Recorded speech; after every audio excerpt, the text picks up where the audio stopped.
ఖమ్మం జిల్లా వైరా ఎంపీడీఓ కార్యాలయం సమీపంలోని ప్రభుత్వ ప్రాథమిక పాఠశాలలో చదివి గురుకుల పాఠశాలలో సీట్లు సాధించిన 40 మంది విద్యార్థులు ఉపాధ్యాయులు ఎమ్మెల్యే లావుడియా రాములు నాయక్ సన్మానించారు. ఈ సందర్భంగా ప్రభుత్వ పాఠశాలలో చదివే విద్యార్థులు ఉన్నత చదువులు చదివి దేశ అభివృద్ధికి పాటుపడాలని కోరారు. ప్రభుత్వ పాఠశాలలో చదివిన విద్యార్థులు గురుకుల పాఠశాలలో ర్యాంకులు సాధించడం గొప్ప విషయమన్నారు. సీఎం కేసీఆర్ విద్యాభివృద్ధికి వేల కోట్ల రూపాయలు నిధులు వెచ్చించి మన ఊరు మనబడి కింద పాఠశాలలు కార్పొరేట్ స్థాయిలో తీర్చిదిద్దుతున్నారని పేర్కొన్నారు. నేను కూడా మనంతా కూడా విద్యార్థులమే కదా, కాబట్టి ఈ యొక్క అవకాశం మీ దగ్గర ఉంది. వీళ్ళని నక్సలైట్ తయారు చేస్తారా, దేశభక్తులు తయారు చేస్తారా మీ చేతుల్లో అవునా కదా? మీ చేతిలో ఉంది. రాష్ట్రపతి కూడా తరగతి గదుల నుంచి బయటపోయిన వ్యక్తే కదా. అటువంటిప్పుడు వాళ్ళు వంక మార్కులు ఎందుకు పోవాలి? వంక మార్గాలు పోతున్నారని చెప్పేసి మరి నేను డైరెక్ట్ ఎవరు అనాలి? పేరెంట్ నా అనలేము. ఎందుకంటే వాళ్ళు జన్మనిచ్చి మీ దగ్గర పంపించేసినారు.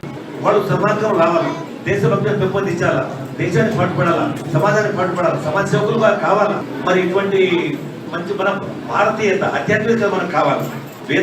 వృత్తులు ప్రేరేతలు కూడా కానీ వృత్తిలో రాణించడం